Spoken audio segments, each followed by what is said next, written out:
আমাদের লাভ বার্ডের পেয়ার, এগুলোর জন্য অনেকেই মেসেজ দিছিল আমাকে, কিন্তু আমি এতটাই এতে ছিলাম যে তাদের রিপ্লাইটা পর্যন্ত দিতে পারি নাই। So again sell post, anyone আর ইন্টারেস্টেড থাকলে সেটা হচ্ছে আমাকে জানাবেন, অ্যান্ড খুব রিজনেবল প্রাইসের মধ্যেই দিয়ে দিব।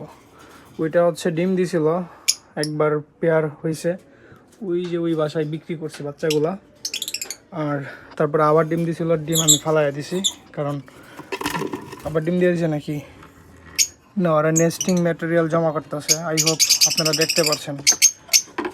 সো রিয়েলি গাইজ, আমি অনেক স্ট্রেসে আছি, সো টাইমই দিতে পারতেছি না ওগুলারে খাবার মেনটেন্স অনেক কিছু, এটা আপনারা জানেন। সো সেল করে দিব।